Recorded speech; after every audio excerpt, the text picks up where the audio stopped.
What's up guys, Magic Navs here, and in today's video you're watching some Modern Warfare 2 knife only cyber attack gameplay. This is the first gameplay in which I am now using the dual Kodachis for knifing. I'm so glad they brought these back from Modern Warfare 1 because I find these much better to knife with compared to the combat knife, because even though you run a little slower, you have a much longer reach and melee range with these because they're naturally longer. So I've had better success knifing with these and a lot more fun with these compared to the combat knife. So yeah, would have been nice though, like if there was like a ballistic knife, then that'd be a little bit better, but that's always been a Treyarch thing, so it is what it is. So that's that. But yeah, I've also decided I've switched to cyber attack just because naturally you get second chances most times, or sometimes you do, right? If you're lucky enough to get revived. If you're not a pro at search and destroy, cyber attack is the level down to kind of give you that extra chance to pick up some extra kills if you die but get revived in a round. So it makes things a lot easier for me, especially for someone who doesn't play non respawn game modes as much. Yeah, I have a better chance of getting a higher kill count through cyber attack than search and destroy, naturally, because especially like, you know, when you're killing enemies, sometimes you get a chance to kill them twice or more times because they keep getting revived and you just kill them again. So yeah, but yeah, anyways guys, some good news I can bring to you guys for the first time in a while. I haven't been able to bring a lot of good news lately as far as Airsoft and firearms news goes, but in the recent amendments that they've removed from Bill C-21, Bill C-21 is still a very big threat right now in the gun community of Canada, and for a while the Airsoft community as well. I mean, even though Airsoft is kind of its own thing, we are still part of the gun community as a whole. But about 2 weeks ago, and I can confirm this through Stormwriter, which I'll leave a link in the description that you can listen to his video about this too. But in the recent amendments that they've removed from Bill C-21, Airsoft was included in those amendments. So hallelujah guys, Airsoft is now safe from Bill C-21 for the time being.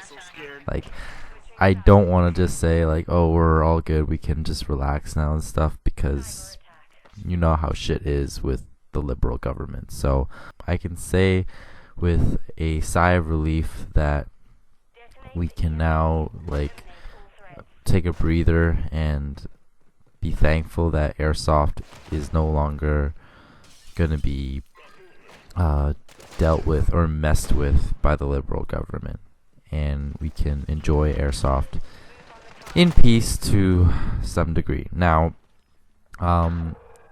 like, Bill C-21 in general is still a really stupid bill and needs to be scrapped, and unfortunately it has been passed through some further readings or debates, and I don't know exactly if it's been passed through the House or now it has to be passed through the Senate. I'm not 100% certain. I can't give you exact details, but it's on the path of becoming law.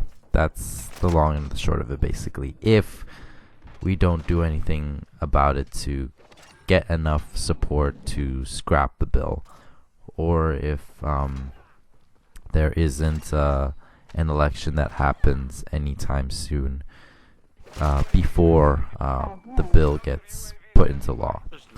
So yeah, Bill C-21 definitely is still a big threat to the gun community in Canada, and yeah, it's something that until we can get Trudeau out finally once and for all, or at least just put it on hold, that's all we can hope for right now, because handguns are still banned technically, even though people who own handguns can still use them and such. Even though we can now relax a little bit as far as the threat that Bill C-21 had against Airsoft, it's still like it's still something that I feel like needs to be changed. Like, you know, having the unregulated, or having the uncontrolled system, like, it's great that it allows us to have airsoft, but then guns that are shooting 366 feet per second just deemed illegal, or replica firearms, and therefore not being allowed to be imported, is just kind of stupid to me, because no field is going to allow an airsoft gun that's shooting higher than 366 feet per second. So honestly, like, they should really reform the law in that, providing the airsoft gun shoots below 500 feet per second, it should be legal. Like, like a gun that shoots less than 366 feet per second is way safer than a gun that shoots higher than 366 feet per second. And it just makes it way more difficult for us as Canadian airsofters to enjoy the hobby and to get airsoft guns that are already really difficult to get within Canada, because we have to buy it through local retailers and stuff. So that's what I feel like that should be addressed more so in the future as far as airsoft laws in Canada. So, but yeah, good news to drop on you guys for a change. Do let me know what your thoughts are in the comments below. Thanks for watching. Hope to see you guys in my future videos. Until next time, peace out, guys.